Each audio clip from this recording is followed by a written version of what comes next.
Our gospel comes to us from the first chapter of the book of John. In the beginning was the Word, and the Word was with God, and the Word was God.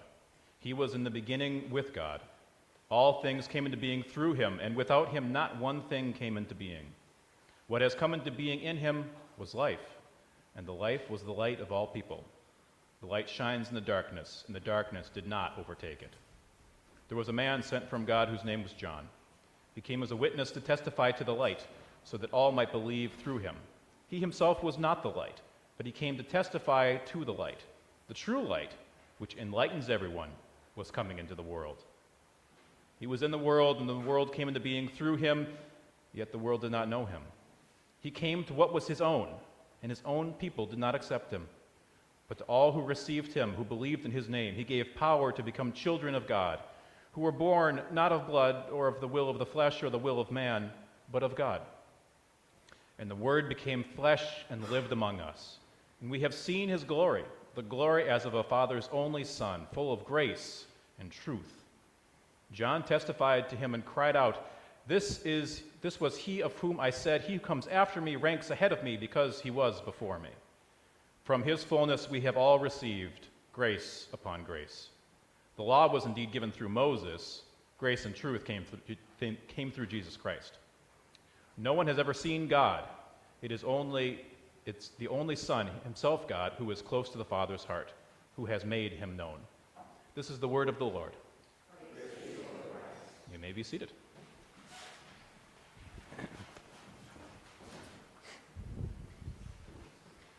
Friends, would you join me in prayer? O Lord, may the meditations of my heart and the words of my mouth be acceptable to you, O Lord, my rock and redeemer. Amen. So I want to tell you a few creation stories this morning. And as I do, keep a couple things in mind. What we're going to do is filter this through the lens of wisdom and truth, what we learn from these stories, and how through wisdom we can apply them even to our lives and to how we are formed. And I think the first one that I want to start with is, of course, a biblical creation story. I'm sure this is a familiar one. So you remember, of course, when God killed the gigantic serpent Chaos that was everything, and God killed him and butchered him and broke up the pieces of his corpse to create everything that is, all life. And no, this isn't familiar? You guys are missing this one? Yeah. Well, it's there. It's in the Psalms. It's recorded there. It's actually what's called the Chaoskampf. Kampf from the German word for fight. And it is not probably the biblical story that you're familiar with. It is, however, an older Babylonian myth that is being referenced in the Bible. You might remember, of course, that the Mesopotamians, the Babylonians, people of that area, that was a place where the Jews lived for a period of time during what's called the Babylonian exile. It was a very dark chapter in Jewish history. But during that time is actually when a lot of the Bible gets written, and stories that were oral become stories that are written down. And it feels a lot like some of the Psalms and things that were sung there actually have some context that's Babylonian. It's interesting.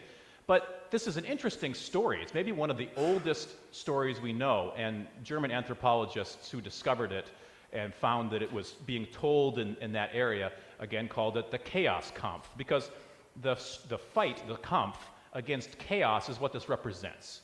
The serpent was just a kind of primal way of talking about things that freak us out.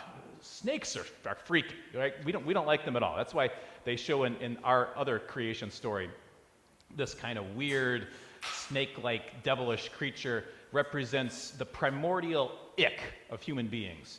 And the murder of this gigantic serpent becomes the very fight against chaos itself, disorder. So what God does in this creation story is to take the chaos and order it, to take everything that was unorderable and put a logic over it. But indeed, the world that we are a part of shows that chaos quite often, because indeed we're made from it. Yeah, it's an interesting story. It probably isn't your favorite or first that you've ever heard. Probably the one you thought I was going to lead with is the Genesis chapter 1 story. We'll call that the official creation story. Now, it's a really good story. Genesis chapter 1 tells it in a different way than the chaos comp story. Genesis chapter 1 is about distinction. God, in the first chapter of Genesis, takes things that were together and separates them so that they become a thing in themselves. Where once it was just maybe a togetherness, an ooze, an indistinction, God makes light separate from darkness. God makes day separate from night. God makes consciousness separate from unconsciousness. God sets these things in their places, and indeed it's not just an ordering of things that is separate and distinct, it's also moral. He declares them to be good.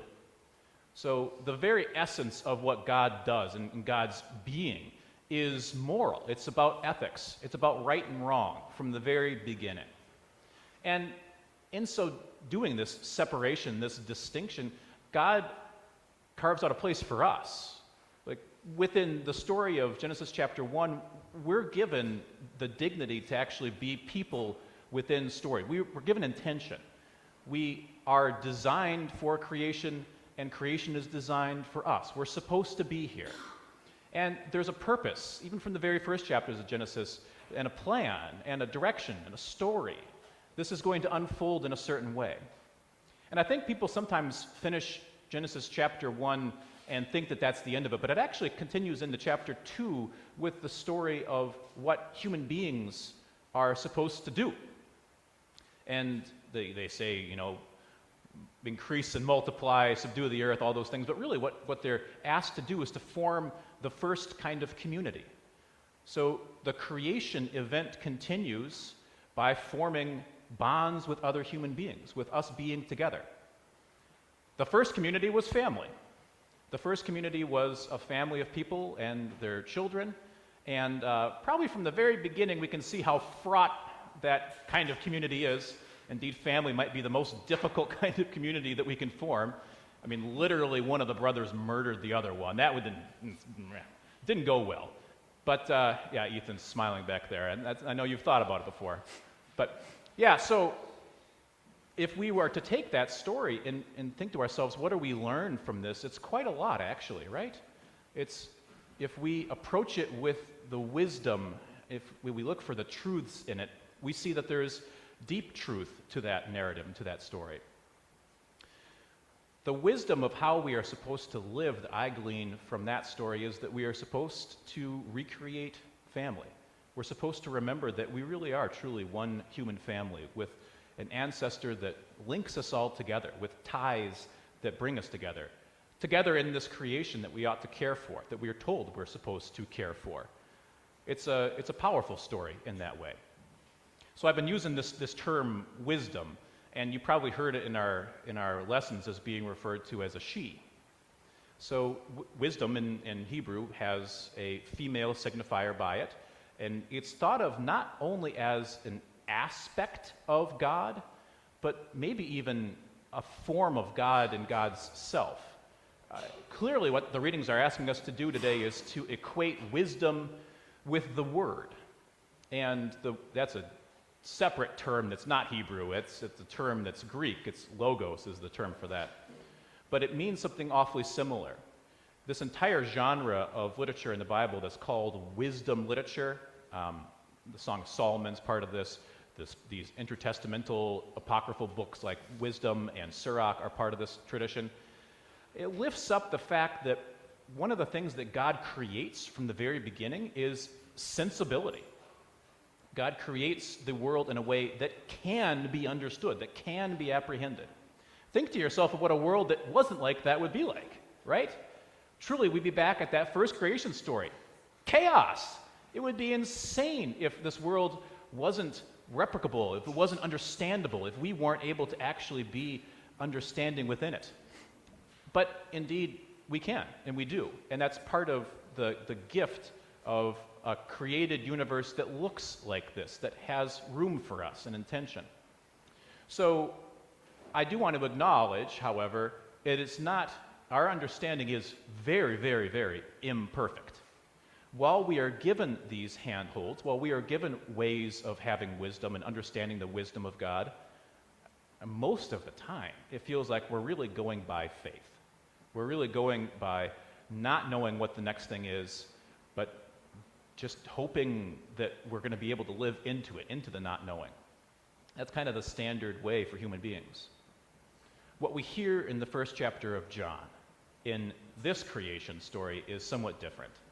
In that creation story, we hear that because we are in the darkness, because we are in the not knowing, the Word, that sensibility, that aspect of God, came to us, did for us what we could not do for ourselves, gave us a glimpse into the Godhead, gave us a glimpse into the sensibility of the structured universe, and promised us the same promise that we got at the beginning of Genesis, which was that there is intention, there is purpose, there is distinction, and that you are created for that purpose, that there's something to your life. It's not just all darkness and doom and gloom, and there is a hopeful future for you, a very, very good one. I'm going to tell you a different creation story now. So, some time ago, long ago, somebody hit enter on a keyboard, and it began the process of a vast computer system simulation that began one day. It booted up, the computer was powerful enough to be able to categorize, to put together an entire universe worth of data, and even simulate or create, I don't know which one, doesn't matter, consciousness itself. You are in that simulation currently. It is running right now. Everything that you see is somewhat of a dream, perhaps, but it's really more of a computation. And you exist somewhere within this algorithm, this database, this computer, this simulation. The creator of this universe, not really God. It's just something that came before. The creator of this universe, not really moral. There's really no ethics to this creation at all. It was just somebody hitting the button. The purpose of this simulation, of this consciousness, of this universe, who knows? I mean, maybe the purpose of it is to create another computer that's powerful enough to run a second simulation that you can begin to be your own creator. Or maybe you put yourself in that simulation and we can go down a level. I don't know. Who knows? You guys like that one? You like that creation story? That's the one that Peter Thiel and Elon Musk believe in. That is, they've said this on the record before, that they think, and there's lots of people who actually have bought into this creation story, they think that it is probable. Probability is a big part of this creation story. They say that if, and this is a big if it is possible within the universe to create a computing power big enough to have done that, then it is likely that it has been done. And if it is likely that it is able to be done once, it is infinitely likely that it has been done a number of times. And it's actually more likely that we're in the simulation than not. Well, I'd like to pick that one apart a little because that's a tough one to live within. It's a tough worldview to have. It is indeed deeply immoral, but in many ways, it's probably more interesting that it reflects the worldview of us today having completely lost any sense of wisdom and truth. The wisdom of living in that world is completely untethered. It's an amoral world where there's no consequences to your action. There's no purpose. There's no larger narrative. There's no sense of where things are headed or that there was intention to your creation. There's no sense of distinctiveness, of anything special about what a human being is. There's no sense of hope to it. And I actually have a chicken or the egg kind of conundrum about this creation story. Was this creation story the thing that formulated the world that we're living in? Or is the fact that we've lost hope, lost morality, lost a sense of direction and purpose the reason why people have created a creation story that is absent of those things? I myself far prefer the biblical one to that creation story. I think you can see, by the way, too, that the way that we're parsing these things out is to see there might be some truth to the probability argument, but there is no deep truth to living in that. There's no truth beyond that. Indeed, this was actually a heresy in the early church called Gnosticism, where many early Christians did have a belief that perhaps we were living in a not real now. But the early church said, no, you don't get off that easy. Indeed, you are living in the creation as it was created. So you can't just check out. You can't just say, oh, it was all a dream. No, you are needed. You're needed here and now. From the beginning of creation, you were needed. Let me give you a final creation story. In the beginning was the singer, and the singer sang a song. And the singer noticed that it was better to sing together. So the singer divided himself. He divided himself into parts, a choir. And to each of the parts of the song, he assigned a different singer and a different attribute of himself. The singers sang together in harmony, but every song has to have discord. It has to have tension and resolution. One of the characters in this choir was the attribute of jealousy, of envy.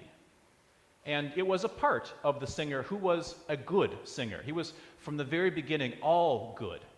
And part of being all good was having the right to demand the love and to expect the love and to be jealous of the love and to be envious of anyone who was taking the rightful love of him. And while that was incorporated in him himself, it was good, but when it was separated into a being on his own, it was bad. That being was all tension and brought to the song a discord that needed to be healed. And as the song was being sung, it is being sung, and it will, at some final time, using all of us who are a part of the song and who are singing with it, will require us to conclude the final note.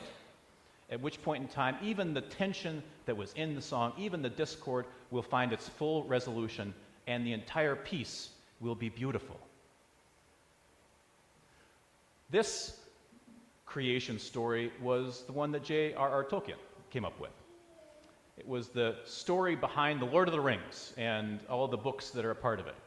And he wrote about this song and this singer and this creation, and indeed his entire work, and he said that he believed that it was deeply Christian, deeply Catholic, he said. That his whole story was playful with the same truths that we have uncovered in the stories that we've heard from the Bible and from our deepest creation myths.